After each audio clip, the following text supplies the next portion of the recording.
복이 뭐라고 생각하십니까? 복이 뭐죠? 일반적으로 사람들이 복이 뭐냐 그러면 뭔가를 좋은 걸 받는 것, 이거 복 받았다 이렇게 이해를 하는데, 성경적인 복은 그런 복이 아닙니다. 성경적인 복은 뭐냐면 복의 근원 되시는 그 하나님과 연합되어 있는 상태, 그걸 복 받은 사람들, 복 있는 사람들 이렇게 봅니다. 그러니까 이스라엘 백성들에게 복이 가나안 땅에 들어가는 그 자체가 아니라, 가나안 땅이 왜 약속의 땅이고 복이 있는 땅입니까? 그 땅 자체가 좋아서가 아니고요. 하나님께서 그들과 함께 해주시는 땅이기 때문에 가나안 땅이 복된 땅인 거예요. 신약으로 넘어와 보면 마태복음의 8복 보면 8가지 복이죠. 근데 그 내용 보면 사실 좀 당황스럽기까지 합니다. 왜냐하면 심령이 가난한 자가 복이 있다, 애통하는 자가 복이 있다, 의에 줄이고 목마른 사람이 복이 있다, 다 그래요. 의미상 어때요? 결핍의 의미죠. 근데 복이랍니다. 그게 왜 복이에요? 그게 그들의 그 결핍이, 영적 결핍이 그들을 그리스도께로 이끌기 때문에 그런 거예요. 하나님께로 향할 수 있게 해주기 때문에 그게 복이라는 거예요. 그 상태가. 이거를 좀 머리가 아플 수 있지만 수학적인 개념으로 보자면은 우리의 존재에 어떤 상수가 더해지는 것을 복이라고 보기 어렵다는 거예요. 그러니까 하나님과 무관하게 살아가는 사람이 갑자기 1억이 생기고 10억이 생기고 1000억이 생기는 게 와 부럽다 싶어요. 그거를 성경적인 복이라고 보지 않는다는 거예요. 상수가 그냥 더해지는 게 복이냐? 왜냐하면 일반적인 복을 그렇게 이해하잖아요. 내가 갑자기 뭐 10억 생기면 복 받은 거야, 하나님이 나한테 복 주셔, 이렇게 생각하는데, 성경적인 복은 우리의 존재가 무한대이신 하나님과의 관계 가운데 거하는 것, 그거를 복이라고 얘기하는 거예요. 어떻게 상수와 무한대를 비교할 수 있습니까? 이게 성경이 말해주고 있는, 보여주려는 구도예요. 그래서 오늘 시편 1편에 보면 제일 먼저 복 있는 사람은 이렇게 나와요. 복 있는 사람은 해놓고 세 가지의 아니한 자들을 얘기해요. 아니한 자들, 이렇지 않은 자들이 복 있는 사람들이다, 이렇게 말해요. 그럼 제가 방금 복이 뭐라 그랬어요? 하나님과의 연합이라 그랬죠. 하나님 안에 거하는 것이라 그랬죠. 그러면 여기에 아니한 자는 우리가 읽어보지 않아도 어떤 의미이겠어요? 그 영원하신 하나님과 연합되어 있지 못하게 하는 것, 그 자리로 나아가지 않는 자들, 뭐 이런 자들 아니겠어요? 그죠? 그래서 여기 보면 세 가지가 나옵니다. 악인들의 꾀 따르지 아니하며, 죄인들의 길에 서지 아니하며, 오만한 자들의 자리에 앉지 아니하는 자들. 자, 의미가 점진적으로 발전하고 있죠. 처음에는 뭐예요? 스쳐 지나갑니다, 꾀가. 그 다음에는 머물러요, 그 길에. 그리고 마지막에는 거기에 눌러 앉습니다. 그러니까 하나님과의 관계를 깨뜨리고 무너뜨리는 이러한 죄의 유혹은 처음부터 대단하게 우리에게 어떤 요구를 하지 않는다는 거예요. 처음에는 스쳐 지나가는 생각으로부터 시작해요. 그냥 이렇게 할까? 좀 귀찮은데 이렇게 할까? 좀 피곤한데 그냥 이렇게 할까? 그냥 성경을 보고 그냥 차라리 그냥 아무래도 스마트폰 보는 게 더 편하게 스마트폰 볼까? 뭐 이런 생각들이 지나간다는 거예요.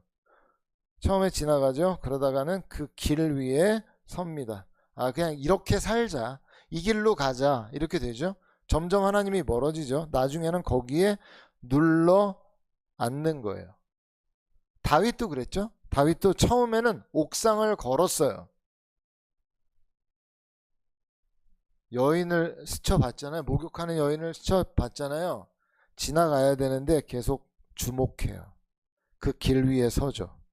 나중에는 그 여자를 데려와라, 그래서 결국은 간음을 행하고 맙니다. 그러니까 죄가 우리로 하여금 복 있는 사람이 되지 못하도록 어떻게 하는 거예요? 하나님과의 연합을 깨뜨리는 자리로 우리를 끌고 가는 거예요. 그래서 지금 시인이 앉지 아니하며를 제일 마지막에 배치한 거예요. 처음에는 생각이 스치고 처음엔 그 길 위에 서고 마지막엔 거기에 눌러 앉아버리죠. 그러니까 이렇게 의미가 세 가지라고 해도 제가 아까 말씀드린 바대로 실상 하나의 의미를 주고 있는데 뭐라고요? 하나님과 멀어지게 만드는 상황. 그러니까 시인이 이후에 제시한 내용들을 비추어 보자면 구체적으로 말씀의 가치나 교훈, 그 길 반대편에 있는 세상적 가치나 교훈을 따르게 하는 것이에요. 예. 우리가 이 긴장 가운데, 우리 전쟁 가운데 살아가죠. 여러분, 인류 역사의 시작인 창세기에 그 보면 원래 아담과 하와는 하나님과 온전한 관계 안에 살아가고 있었어요. 근데 사탄이 뱀의 형상으로 찾아와서 악의 꾀, 죄의 길, 오만한 자리로 하와를 유혹해요. 그들이 그 유혹의 상황에서 살 수 있는 방법, 지킬 수 있는 방법이 뭐예요? 여호와의 율법을 즐거워하며 그 가운데 머물러 있어야 되죠. 그때 하나님께서 주신 명령이 뭐였어요? 선악을 알게 하는 나무의 실과는 먹지 말라. 먹는 날에는 너희가 정령 죽으리라. 이 말씀을 묵상하고 있어야 그 유혹, 죄의 길, 죄 그 꽤 길 자리에 앉지 않을 수 있죠. 근데 막상 하와가 사탄의 말을 딱 듣고 나니까 그의 꾀와 죄의 길과 오만한 자리의 그 가르침에 마음을 쏟게 돼요. 막상 사탄이 말한 대로 보니까 너무 선악과가 먹음직스러운 거예요. 보암직하고 지혜롭게 할 만큼 탐스러운 거예요. 결국 선악과를 따먹고 아담에게도 주어서 먹게 하죠. 그러니까 결국 오만한 자리에 자의 자리에 앉아버린 거예요. 자, 이후에 어떻게 되나 잘 보세요. 원래 복 있는 사람이었던 아담과 하와는 하나님 안에서 기쁨과 평강과 희락을 누리고 있었어요. 복 있는 사람의 자리에 있었으니까. 그런데 사탄의 말을 듣고 선악과를 따먹자 어떻게 되죠? 두려움과 수치, 가난, 질병이 찾아온 거예요. 사람들이 잘못 생각해요. 교회 다니고 하나님 잘 믿어서 아까 말했던 상수, 돈, 명예, 권세 이런 거를 받기를 원해요. 뭘 착각하고 있는지 보이세요? 하나님과의 연합 가운데 머물러 있으면 때에 따라 주어지는 하나님의 공급이 자연히 올 거예요. 그런데 잘못 생각하는 거야. 하나님을 뭔가 내가 잘 이용해서 그런 복을 받기를 원하죠. 말했잖아요. 받는 게 복이 아니라니까요.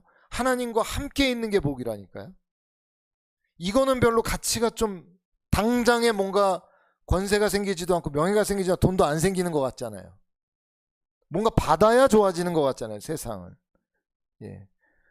사람들이 그걸 잘 몰라요. 그래서 오늘 저자가 복 있는 사람은 오직 여호와의 율법을 즐거워하여 그의 율법을 주야로 묵상하는도다 라고 말씀하죠. 자, 왜 하나님의 말씀을 주야로 묵상하고 그 길로 가야 하는가? 악인들의 꾀, 죄인의 길, 오만한 자리를 계속 바라보고 묵상하면 하와가 그랬듯이 하나님께서 금하신 그 죄가 그렇게 보암직, 먹음직, 탐스럽게 보이기 때문에 그래요. 여러분 한번 잘 생각해 보세요. 우리가 매일같이 SNS를 해요. 유튜브, 쇼츠, 릴스, 드라마, 광고 이런 거 본단 말이에요. 그러면 우리가 그렇게 하려고 마음을 안 먹었어도 그러한 것들을 계속 들여다보면서 마음에 어느새 나의 사고에, 사상에, 생각에 그러한 것들이 달콤한 것이고 맛있는 것이다 라는 그러한 생각 가운데 사로잡히게 됩니다. 그거를 그가 의도했던 의도하지 않았던. 여러분 그 쇼폰 콘텐츠가 여러분이 원하는 대로 뜨나요? 아니잖아요. 그냥 뭐 물론 뭐 그냥 뭐 웃기고 재밌는 것도 뭐 좀 있어요. 뭐 그런 것들도 있고 그냥 일반적인 내용들도 있지만 그 가운데는 좀 탐욕적이고 폭력적이고 우리의 마음을 막 들었다 막 들썩들썩이게 하는 그런 것들도 지나가죠. 그러면 내가 그걸 의도하지 않았어도 어느새 우리의 가치가 우리가 따라가고자 하는 것이 하나님의 말씀보다는 그렇게 탐스럽고 보복해야 되고 폭력을 행사해야 되고 거칠고 이런 것들에 좀 더 우리의 마음이 가까워지는 거예요. 그러니까 뭘 보고 있느냐가 중요하죠. 복 있는 사람은 뭘 본대요? 여기 말씀 우리가 천천히 잘 뜯어서 봐야 돼요. 여기 잘 보세요. 2절에 제일 앞에 나오는 단어가 뭡니까? 그들이 바라보고 있는 것이 제일 앞에 나오는 단어가 뭐예요? 오직이에요. 오직. 오직이 뭐 only잖아요. 그 사람은 다른 세상 지혜나 쾌락 함께 말씀도 보는 게 아니에요. 이 사람은 오직 여호와의 말씀에 몰두해 있는 사람이에요. 근데 이 사람은 여호와의 율법을 즐거워한다는 거예요. 말씀을 의무감으로 읽을 수도 있어요. 말씀을 종교심으로 읽을 수도 있어요. 말씀을 숙제처럼 읽을 수도 있어요. 근데 여러분, 말씀을 보려 할 때 말씀을 읽는 행위는 어떤 행위냐면 영적 행위잖아요. 그래서 여러분의 마음이 어떠냐가 너무 중요해요. 여러분의 영의 상태가 어떤지가 너무 중요해. 왜냐하면 우리의 영혼으로 그 말씀을 받아들이는 것이기 때문에 우리의 영적 상황이 하나님에 대한 갈급함과 간절함과 사랑으로 접근하면 말씀이 우리의 심령 깊이 들어오고 달콤하고 그것이 우리에게 즐거움을 주죠. 왜냐하면 우리 영이 열려 있으니까요. 말씀을 읽는 행위는 영적 행위라니까요. 영적 행위를 하는데 그냥 눈으로 말씀을 그냥 이성적으로만 본다고요? 이해만 됩니다. 은혜는 안 되고. 그럴 수 있어요. 얼마든지. 우리가 그러니까 하나님의 말씀을 정말 원하고 사모하는 마음으로 자꾸 말씀으로 들어가잖아요. 그러면 말씀에 사로잡히고 시간이 어떻게 가는지 모르고 원래 사랑에 빠지면 시간 어떻게 가는지 모르는 것처럼 복 있는 사람은 밤이든 낮이든 상관없어요. 시간만 나면 마음을 쏟아 말씀에 몰두합니다. 영적 행위니까. 잘 생각해 보세요. 말씀을 읽는데 그냥 책 읽듯이 읽혀진다. 내가 기도를 하는데 기도에 어떤 감동이 없고 그냥 내 얘기만 하고 그냥 딱 끝난다. 잘 생각해 봐야 돼. 내가 영혼에 문제가 있구나 라고 알아야 돼요. 콧물이 나요. 몸이 으슬으슬해요. 그럼 뭐가 온 거예요? 감기 몸살이 온 거잖아요. 그런 것처럼 내가 진짜 복 있는 사람으로 살고 있어? 이거 어떻게 하냐면은 말씀에 대하여 뭔가 귀찮고 사실 우리가 하루 24시간을 보면은 10분 집중해서 말씀 읽는 게 그렇게 어려운 일이 아니에요. 생각해 보면 10분 기도하는 일이 그렇게 어려운 일이 아니죠. 근데 쉽지 않죠. 왜 그럴까요? 복 있는 사람은 그것을 계속 바라보고 몰두해서 얻기를 원하거든요. 그러니까 영혼이 열려 있고 말씀도 그대로 들어와서 흡수가 되고 기도해도 하나님과의 살아있는 영적 교통이 있기 때문에 시간이 중요하지 않아요. 10분이든 30분이든 1시간이든 그 시간이 즐겁고 행복하거든요. 그런데 내가 바라보는 게 세상이에요. 세상에 꾀만 바라보고 있어. 그 길 위에 섰고 오만한 자리에 서 있어. 말씀이 재미가 없죠. 그러면 즐겁지 않아요. 의무감으로 읽는 거지. 기도가요 시간이 정말 안 가요. 한참 기도한 것 같은데 3분 5분밖에 안 갔어요. 왜 그럴까요? 감기에 걸려 있는 거예요. 내 영혼이. 영혼이 병들어 있다고요. 병들어 있으면 치료를 해야죠.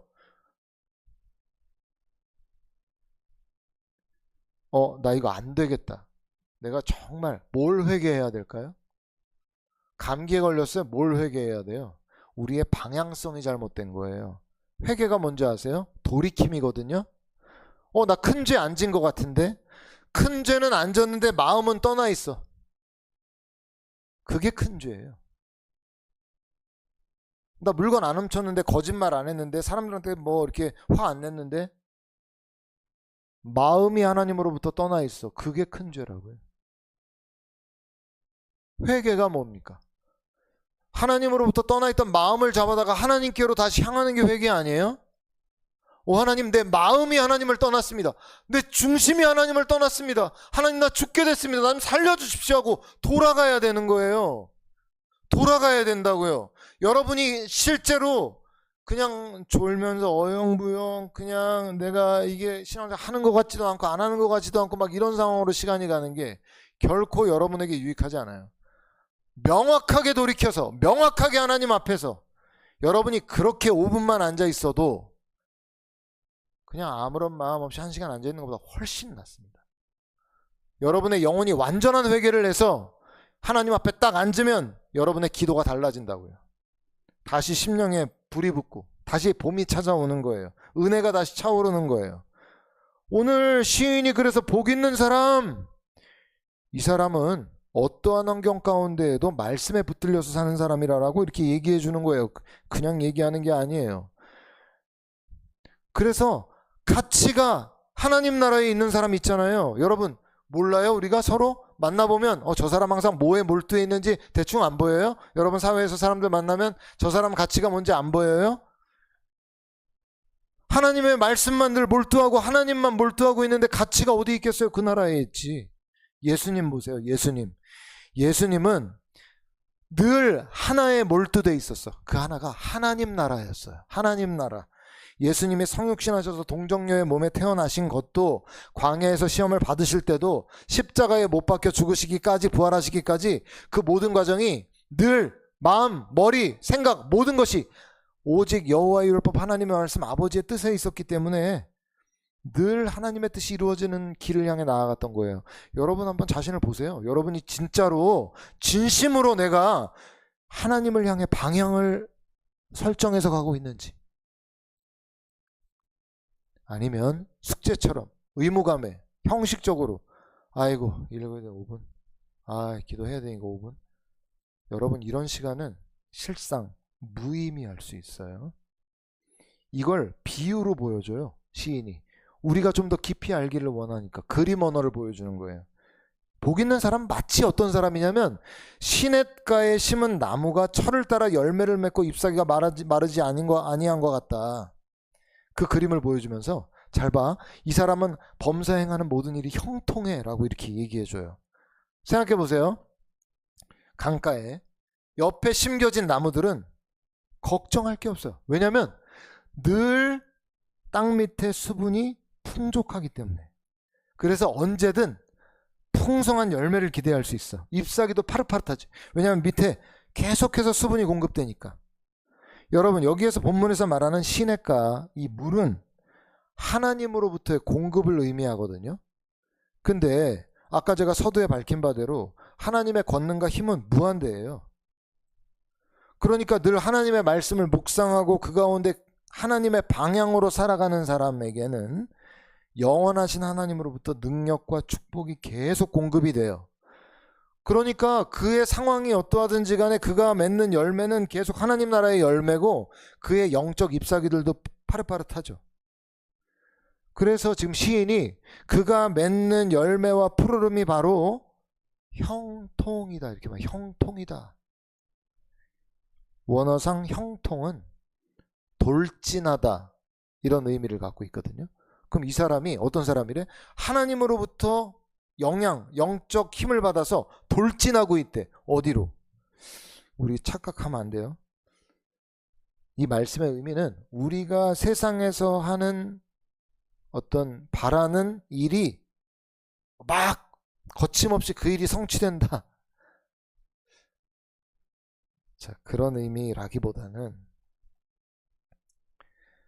하나님께서 여러분의 인생 가운데 이루시고자 하는 하나님의 뜻과 계획이 막힘이 없이 진행이 되는 거예요. 여러분 속지 마세요. 세상적인 물질이나 명예나 권세는 하나님의 나라, 그 뜻과 계획으로 복 있는 사람으로 살아갈 때 부가적으로 주어지는 거예요. 그러니까 여러분이 하나님의 뜻대로 막 달려가기를 원하는 사람이잖아요. 하나님과 연합해 있잖아요. 그럼 돈은 뒤따라오는 거예요. 내가 돈을 추구하고 따라가면 잡히는 게 아니에요. 하나님을 계속 추구하고 따라가면 돈은 따라오는 구조라니까요. 세상은 이걸 원해서 하나님을 믿기 원하는 사람들도 꽤 있지만 순서가 바뀐 거예요. 이거를 형통이라고 말해요. 하나님 나라, 하나님 뜻을 위해서 막 달려가는 사람. 이거 하나님이 기뻐하시네, 달려가는 사람. 형통한 사람이래. 어떤 일을 하든 하나님의 뜻 가운데 그 사람을 이끌어주고 계시기 때문에 이 사람이 범사행하는 모든 일이 형통해요. 하나님의 뜻을 이루어. 물질도 뒤따라와, 명예도 뒤따라와, 권세도 뒤따라와요. 네. 그러나 악인들은 그렇지가 않다, 이렇게 말해요. 그러면서 그들은 뭐에 비유하냐면 마치 바람에 막 날리는 겨와 같다는 거예요. 자, 바람이 불어요. 바람이. 그럼 우리가 요 앞에 나왔던 말씀이 떠오르는데, 뿌리를 깊이 내린 나무에 바람이 분다고 나무가 쓰러지지 않죠. 그죠?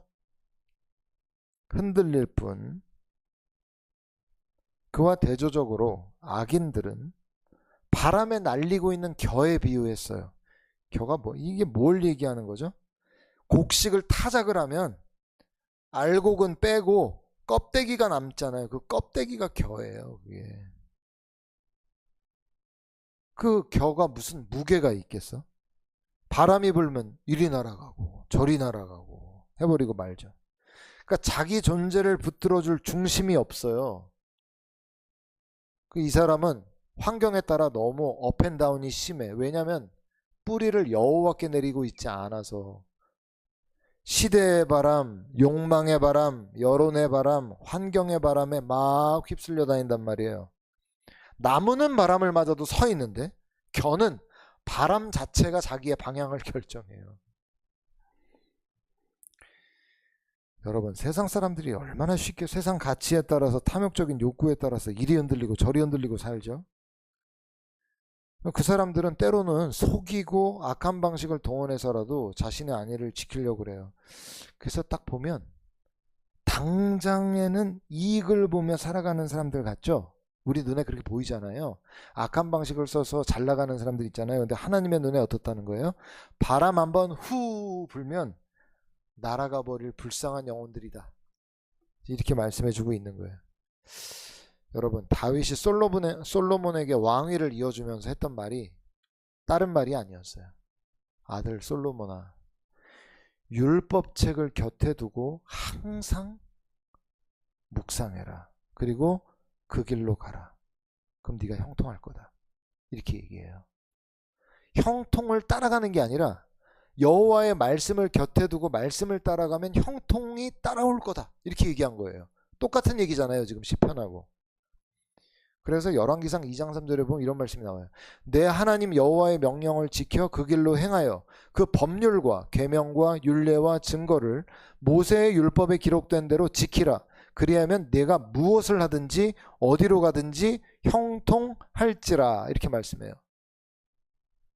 그러니까 통치의 근본이 하나님의 말씀이 되어야 된다는 점을 주지시킨 건데, 그래서 솔로몬이 통치 초기에는 하나님의 음성도 듣고요, 그 뜻대로 지혜도 베풀어서 철을 따라 열매 맺고 잎사귀가 마르지 않는 형통한 통치를 했어요. 솔로몬의 통치 초기에는 그랬다고. 근데 솔로몬의 마음에는 오직 여호와의 율법이 아니었어요. 솔로몬의 마음에는 이방 여인도 마음에 있었어요.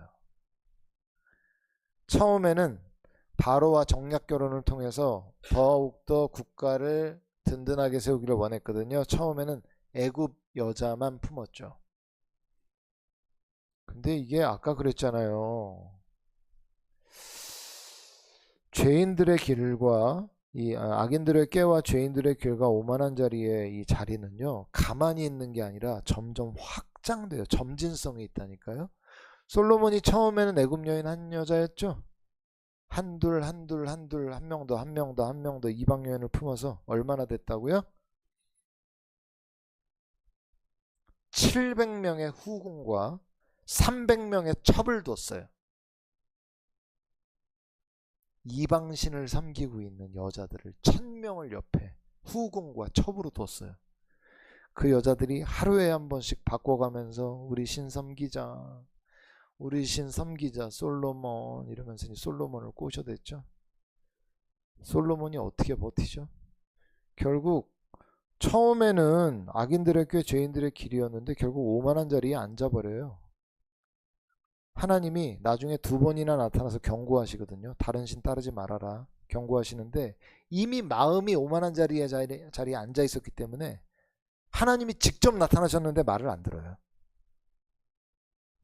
여러분 잘 보세요. 여러분이 뭘 주목하면서 살아가고 있어요? 하루에 24시간. 여러분의 눈이 주목하는 게 뭐예요? 너무 분명해요. 너무 분명해. 왜냐면 우리 하루 종일 가운데 내가 말로 무슨 말을 하든지 내 눈이 뭘 보고 있나 정말 중요해요. 여러분이 입으로 하나님을 내가 사랑하고 하나님 내 주인이고 하나님의 뜻대로 살기 원하는 아무리 말하면 뭐예요? 내 눈이 다른 걸 보고 있다면. 복 있는 사람은 계속 여호와의 율법 하나님의 뜻이 무엇인지가 궁금해서 그곳 가운데 계속 눈이 가 있어요.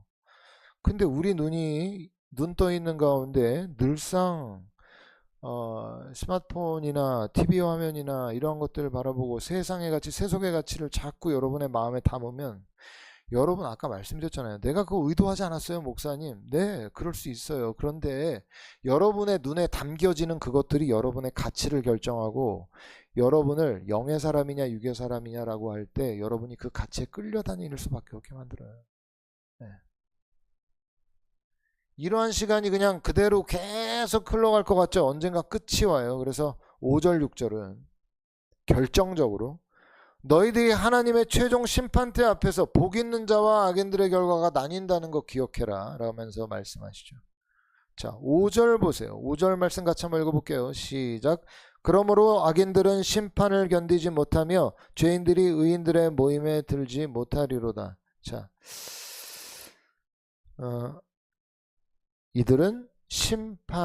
악인들은 심판을 견디지를 못합니다.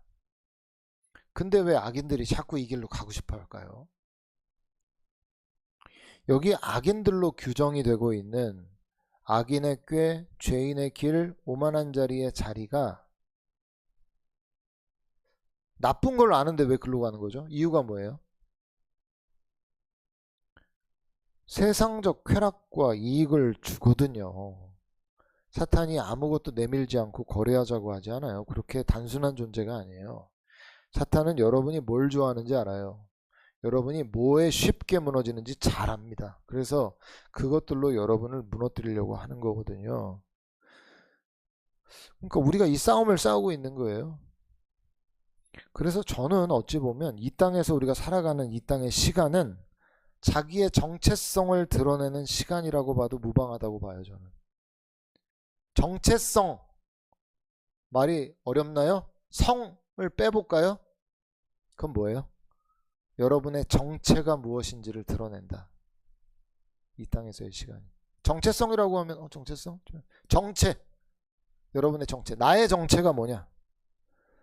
하나님의 눈에 악하다는 것을 알면서도 이 세상의 것들에 취해 빠져가는 삶을 계속 살아가고 있다면 입술로 무슨 말을 하고 있든 그의 정체는 이 땅에 속한 정체임을 드러내는 거고, 분명 눈앞에 세상적 이득과 쾌락이 있음에도 불구하고 눈을 감고 오직 하나님의 뜻에 따라 열매를 맺는 그 사람은 뭐라고 말을 하고 있든 그 사람의 정체는 하늘에 속한 정체죠. 왜 하나님께서 우리 개인의 종말이든 세상의 종말이든 예측할 수 없게 도둑처럼 임하신다고 했을까요? 이유가 뭘까요? 이유가 있죠. 조작 가능성을 배제하기 위해서 그런 거예요. 자, 만약에 2026년 9월 14일 날 예수님이 오신다. 이단이다 이거. 그죠? 만약에 우리가 그렇게 안다면, 사람들이 다 그렇게 안다면 어떻게 하겠어요? 제가 보기에는 한 8월 14일까지 막 그냥 마음 놓고 죄 짓고 막 살다가 한 달 전부터 열심히 준비해가지고 천국 가야 되겠다, 약간 이랬을지도 몰라, 이럴지도 몰라요. 예. 근데 왜 그렇게 안 하시고, 개인의 종말이든 세상의 종말이든 예수님의 재림이든 이거를 예측하지 못하게 오시냐? 갑자기 시간이 종료돼야 그 사람의 정체가 드러나기 때문에 그래요. 그의 삶의 자리에서 맺고 있었던 그 열매들이 그 사람을 규정하게 될 것이에요. 그러니까 깨어 있으라는 말씀도 왜 그래요? 시와 때를 알 수 없기 때문에 빛의 존재로 살아가는 가운데 언제든 부르시면 빛의 존재로 나타나는 것이고, 근데 그렇지 못하면 어두움에 속한 자이기 때문에 그렇게 하라는 거죠. 불꽃 같은 눈으로 우리의 중심을 꿰뚫어 보시는 하나님 앞에 서게 되잖아요. 그럼 우리의 일생 전체가 낱낱이 다 드러나게 됩니다. 죄악의 열매들을 맺어온 악인들은 심판의 불을 견디지 못하고 의인들의 모임에 들지도 못하게 되는 거죠. 악인들은 그렇게 되는 거예요. 여러분, 어떤 사람들이 때로 이런 생각을 하기도 하는 것 같아. 죄인들도 그냥 너무 불쌍한데 그냥 천국에 있게 하면 좋지 않냐, 들어갈 수 있게 해주면. 하나님 자비의 하나님이신데 그렇게 해주시면 좋지 않냐. 천만의 말씀입니다. 왜 그런지 아세요? 죄를 사랑하고 죄를 따르던 사람들에게 천국은 견딜 수 없는 곳입니다. 분명히 그렇습니다. 왜냐하면 자신들의 부끄러움과 수치가 그들 자신 스스로를 정죄하기 때문에 그래요. 자, 여러분, 제가 예를 들게요. 어떤 파티가 열렸는데 파티장이 너무 깨끗하고 아주 화려한 곳이에요. 아주 깨끗해요. 그리고 거기에 초청받아 있는 사람들이 모두 다 새하얀 옷을 입고 아름다운 관을 쓰고 아주 고급스러운 음악과 이런 향이 나는 곳에 막 사람들이 파티를 하고 있어요. 근데 그 가운데 어떤 한 사람이 악취를 막 풍기면서 얼굴과 온몸이 막 얼룩이 막 묻어 있고 옷도 너무 지저분한 상태로 이 막 더러운 막 물들이 그냥 뚝뚝뚝 떨어지는 가운데 그 파티장에 딱 들어갔다고 생각해 보세요. 거기에 있는 사람들 아무도 이 사람을 정죄하지 않아도 자기 스스로 자신이 그곳에 어울리지 않는다는 것을 깨닫고 부끄러움을 느끼고 수치심을 느껴서 거기에 있기를 고통스러워할 것이에요.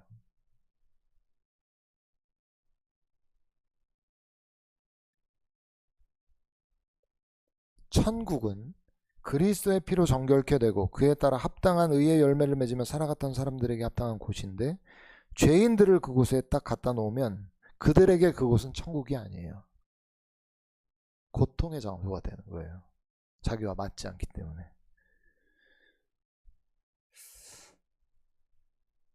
그 근거를 어디에서 찾나? 6절을 보세요. 무릇 의인들의 길은 여호와께서 인정하시나 악인들의 길은 망하리로다, 이렇게 말씀하시죠. 여기서 인정하시나, 인정하다라는 히브리어가 야다예요. 야다가 뭐였죠? 경험하여 알다 라는 뜻이에요. 경험하여 알다. 뭘 의미해요? 이 땅에서 의인들이 하나님의 뜻대로 살아가는 가운데 세상 죄와 유혹 쾌락을 뒤로하고 의의 길을 걸어갔던 것을 하나님이 곁에서 함께 경험하여 알았다는 거예요.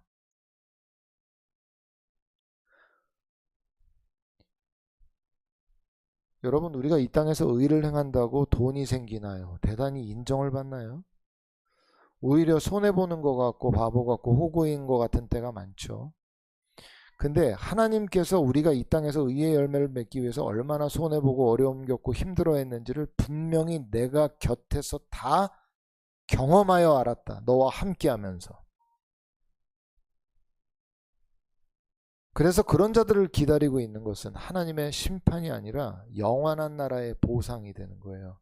반대로 악인들의 길을 보자면 그들은 현실에서 부정적인 방식으로 많은 돈을 벌고 세상의 부귀영화를 누리면서 영원히 살 것처럼 살아갔을지 몰라도 그들의 결국은 패망하고 만다. 자, 여러분, 우리를 평가하고 있는, 여러분을 평가하고 있는 세상의 점수판에 연연할 필요 없어요. 어쩌면 세상에 의해서 우리 점수를 매겨보자면 뭐 낙제점의 인생을 살아가고 있을지도 모르죠. 근데 우리가 바라봐야 될 건 하나님 나라의 점수판이에요. 여러분 몇 점이에요? 그곳에 쌓이고 있는 점수들, 상급들 바라보면서 그 평가에 대한 프라이드를 갖고 살아가는 사람들이 하나님 나라, 하늘에 속한 사람들 아니겠어요? 세상이 우리의 믿음을 감당하지 못하는 이유가 뭐냐면 세상의 눈으로는 도저히 이해할 수 없는 그 하나님 나라의 가치를 따라 살아가기 때문에 그들은 이해 못하는 거예요. 여러분 어느덧 2026년 하반기의 첫 주를 우리가 맞이하고 있어요. 우리가 다시 이 시편 1편의 말씀을 통해서 여러분이 이번 연초에 다짐했던 어떤 결단과 각오가 있었는지 모르겠지만 그 마음들을 좀 새롭게 하실 수 있기를 바라요. 과연 여전히 우리에게 동화되라고 유혹하는 세상, 네가 타협하면 내가 너랑 더욱 가까이 지내주겠다 손짓하는 세상 속에서 영원한 하나님 나라의 가치, 말씀을 따라 하나님의 부르심의 목적을 성취해가면서 세상에서 화려한 부자들 아니라 영원한 하나님 나라의 부자들 되기 위해서 이 믿음의 걸음, 복 있는 사람의 삶을 살아가시는 저 여러분들이 되시기를 주님의 이름으로 축원드립니다.